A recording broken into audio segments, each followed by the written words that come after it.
Amidst the haunting echo of the winds over vast fjords, and beneath the watchful gaze of towering pine forests, the rugged landscape of Scandinavia whispers tales of gods, heroes, and mystics.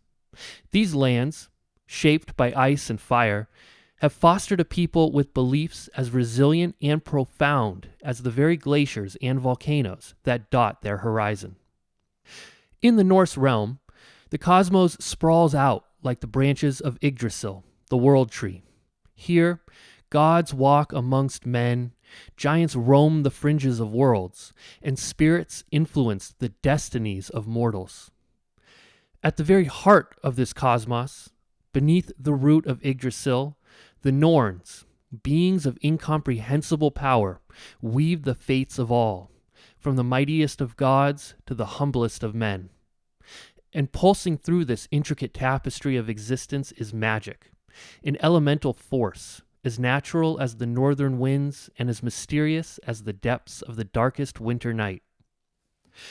After our deep dive into the world of ancient Rome in our previous episode, where the dichotomies and challenges faced by witches were evident, we now venture north to the rugged landscapes of Scandinavia. Here, in the heart of the Norse world, the perception of witches contrasts sharply with that of the Romans.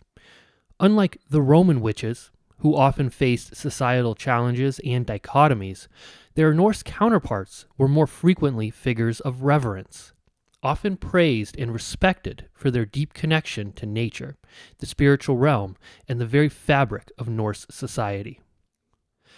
But who were the individuals that channeled this force, that danced to the tunes of the ancient runes, and whispered prophecies by the fireside? Who were these figures that, to some, represented the very essence of Norse mysticism, and to others, the enigma of the unknown?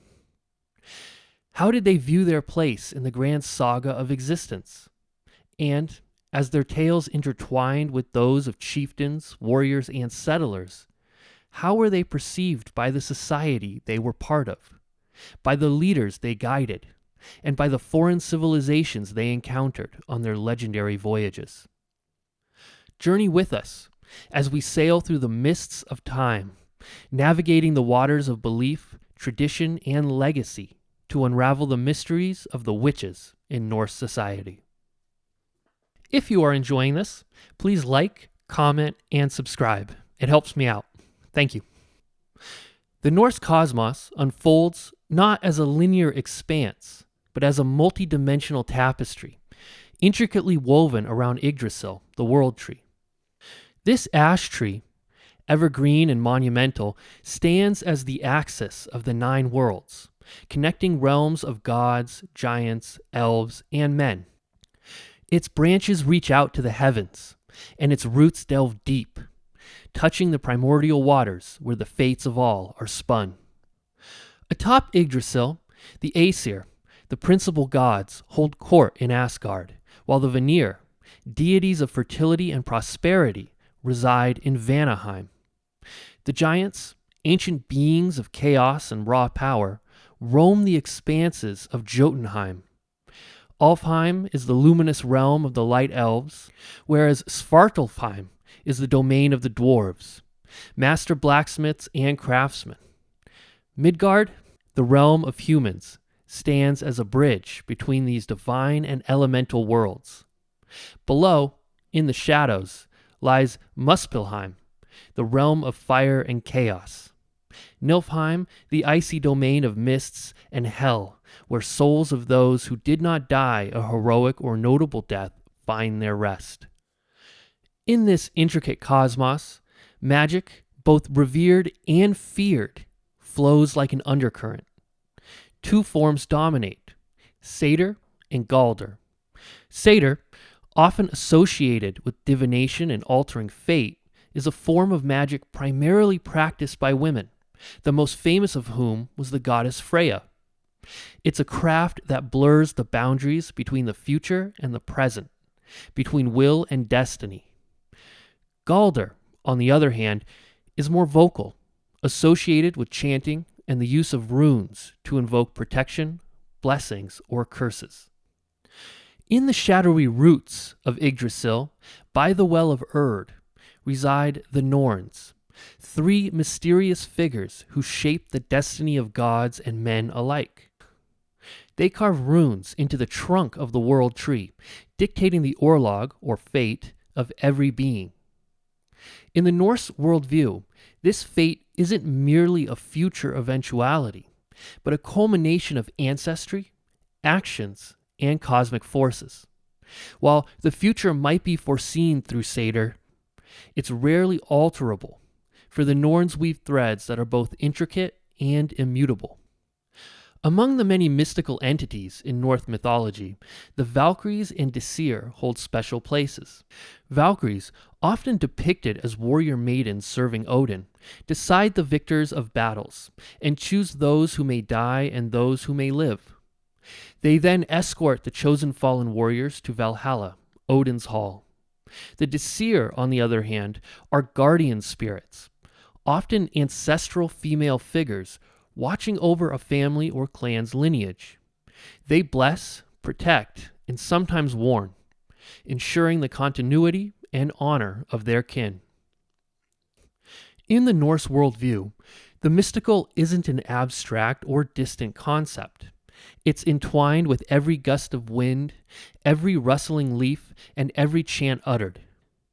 The witches, or magical practitioners of this society, whether they channeled the powers of Satyr or Galder, stood at the confluence of these cosmic forces, shaping and being shaped by the ebb and flow of destinies and desires.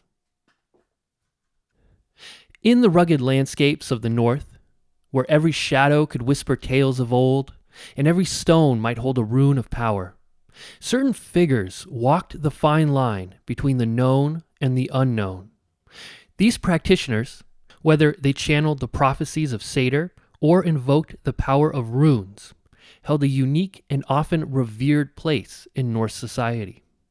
Their roles were as varied as they were vital, shaping both the destinies of individuals and the fabric of sagas that would be told for generations. Among the most iconic figures of Norse mysticism were the völva, women deeply attuned to the forces of Satyr, often draped in cloaks, adorned with charms, and holding staffs of power. These seeresses would travel from settlement to settlement, offering glimpses into the future. Their rituals, often conducted in the heart of the community, involved chants, trance states, and sometimes the use of hallucinogens to bridge the gap between realms. Their prophecies, while revered, were also approached with caution, for the future they glimpsed was as often ominous as it was hopeful. The duality of their power, capable of both blessing and cursing, made their pronouncements events of great significance, often swaying the mood of entire communities. Runes, to the Norse, weren't merely letters. They were symbols of cosmic forces. Runemasters, often men, were adept at channeling the power of these symbols, inscribing them onto amulets, stones, and weapons. Whether sought for protection, prosperity, or love, these runes were believed to harness the energies of the cosmos. A well-inscribed rune could ensure victory in battle, a bountiful harvest, or protection against spirits.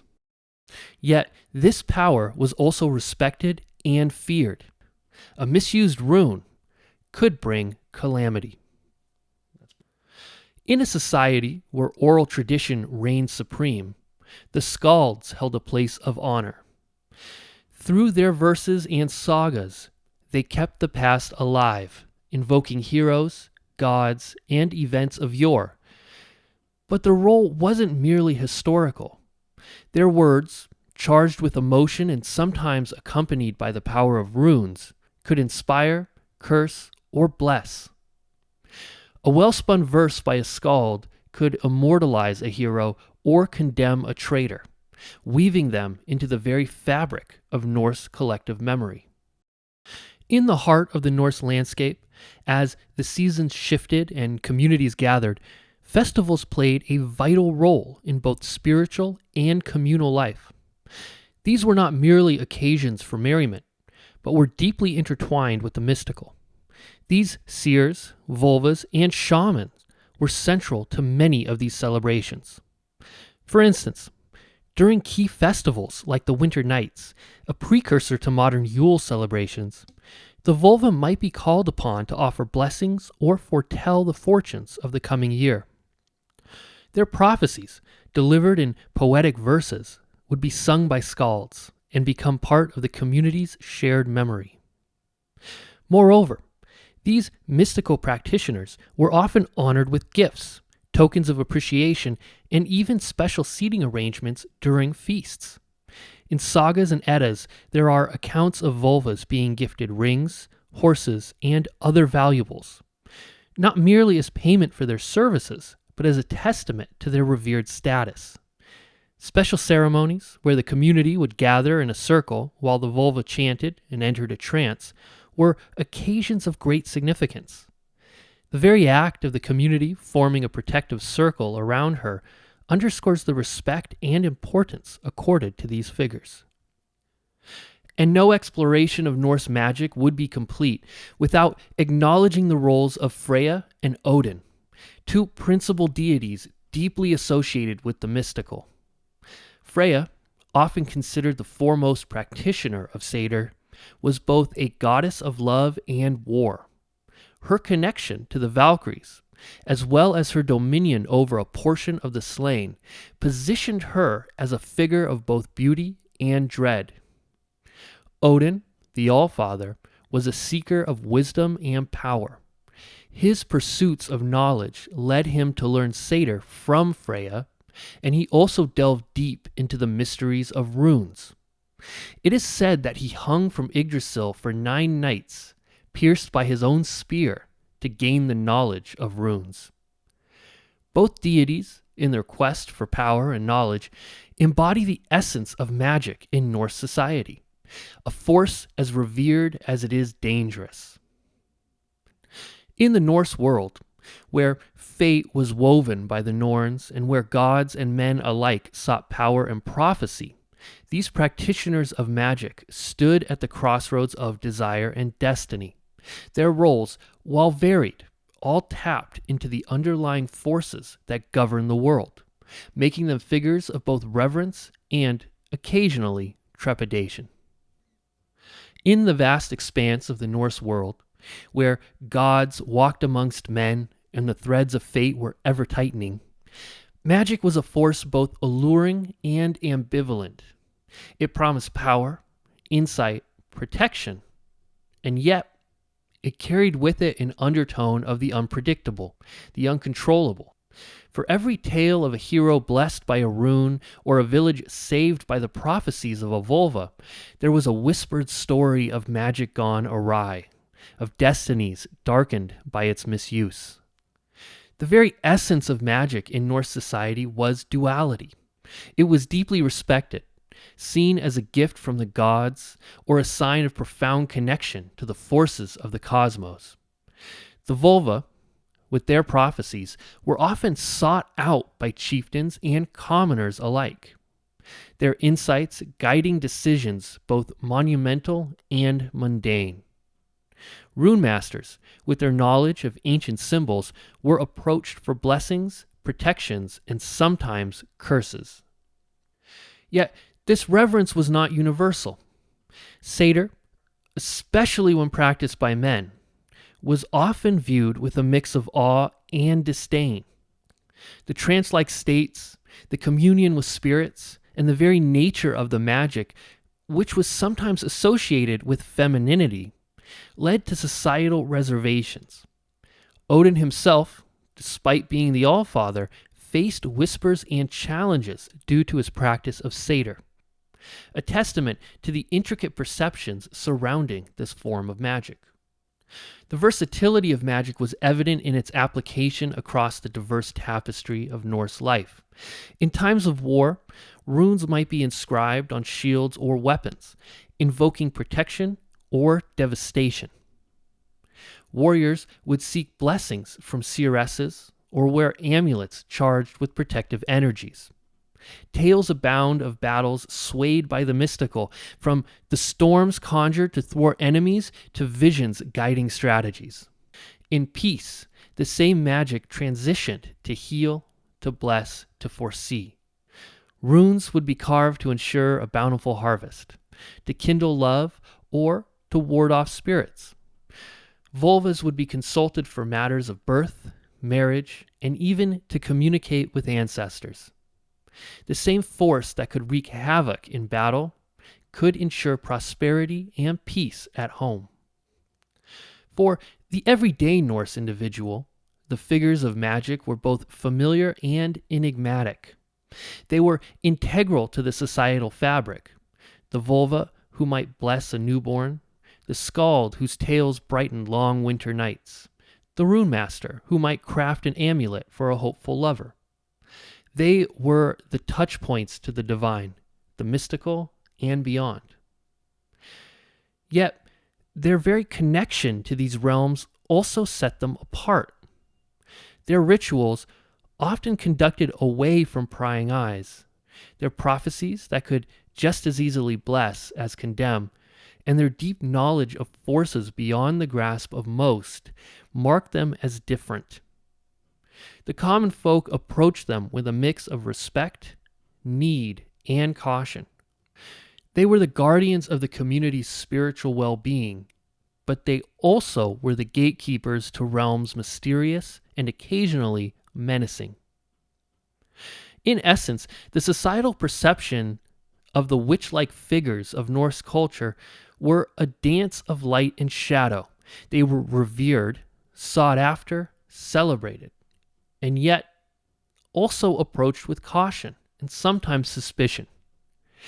In the world of the Norse, where fate was predetermined and yet battles were fought, where gods mingled with mortals and yet mysteries remained, magic was a force as multifaceted as the very runes that symbolized it. In the Norse realm, where power and fate danced hand in hand, the figures of magic often found themselves at the crossroads of reverence and politics. Kings, chieftains, and later religious leaders viewed them through a lens tinted by both their spiritual significance and the tangible influence they wielded. Norse leaders, steeped in the traditions of their ancestors and ever aware of the precarious nature of their roles, often turned to the mystical for guidance. Völvas, with their ability to glimpse the strands of fate, were particularly sought after. Before significant battles, migrations, or even political decisions, the words of a seeress could sway the course of action. The prophecies, often delivered in poetic, cryptic verses, were both a source of insight and a testament to the divine's will. Runemasters, too, found patronage amongst the elite. Their skills in inscribing runes, whether for protection, success, or influence, were invaluable to those in power. A well-crafted amulet or a strategically inscribed rune could be as potent a tool as an army or a political alliance. However, this close association with power also meant that these figures of magic were under constant scrutiny.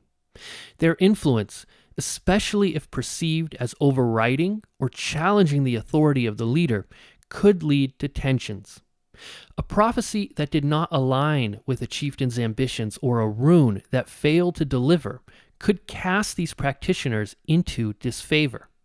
The very essence of their craft, reliant on forces beyond the mortal realm, made them unpredictable, and to the pragmatic eyes of a leader, potentially problematic. As the sails of Christianity began to cast their shadow on Norse shores, the intricate weave of power, faith, and magic faced new challenges. The Christian worldview, with its emphasis on a singular God and structured clergy, often found itself at odds with the polytheistic, nature-centric beliefs of the Norse. Initially, the process was one of syncretism. Old gods were merged with Christian saints, festivals were overlaid with Christian significance, and many practices were assimilated. However, As the new faith took firmer root, its stances on the old ways, especially on practices it deemed pagan or heretical, began to harden. Practitioners of Satyr and Galdr, once revered, now found themselves under the scrutiny of the church. The very practices that had once been integral to Norse society were now seen as challenges to the new religious order. Völvas, with their prophecies and connections to the old gods, were particularly vulnerable. Accusations of witchcraft, heresy, and consorting with demons began to surface, signaling the onset of a period of religious and cultural transformation. Runemasters, too, faced challenges. While runes themselves were not demonized, their magical applications, especially those that did not align with Christian teachings, were viewed with suspicion. Over time, the emphasis shifted from runes as tools of magic to runes as tools of literacy and communication, especially with the church's emphasis on written scriptures. In essence, from the halls of chieftains to the chapels of the Christian clergy, the authorities' perspective on the witch-like figures of Norse society was a dynamic one. It evolved with the tides of time, politics, and faith, reflecting the broader shifts in Norse culture and identity. The figures of magic, once revered advisors, found themselves at the crossroads of old beliefs and new doctrines, their roles and perceptions undergoing profound transformations. In the echoing hallways of time, amidst tales of gods, giants, and mortals, the Norse witch stands as a figure of both power and enigma. From the rugged fjords of Scandinavia to the farthest reaches of the Viking diaspora, these practitioners of Satyr, Galdr, and ancient rites have woven a tapestry rich in mysticism, power, and cultural resonance. The Norse worldview, with its sprawling Yggdrasil and its 9 worlds, created a realm where magic was not just a possibility, but a pulsating reality. Völvas, with their prophetic insights, journeyed through lands, guiding chieftains and commoners alike. Runemasters etched the very essence of the cosmos onto stones, skins, and memory. And skalds, through their tales, ensured that the deeds and wisdom of both gods and mortals would not fade into oblivion.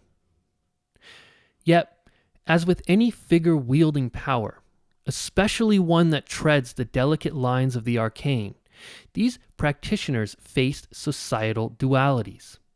Revered for their skills, sought after in times of need, they were also occasionally met with suspicion, especially in a world on the brink of religious and cultural transformation. The winds of Christianity, sweeping through the north, brought with them new challenges, new perceptions, and a redefining of ancient roles. But legacies, especially ones carved in runes and sung by skalds, are hard to erase. Today, the echoes of these ancient witches can be heard in our stories, seen in our art, and felt in our renewed interest in the old ways.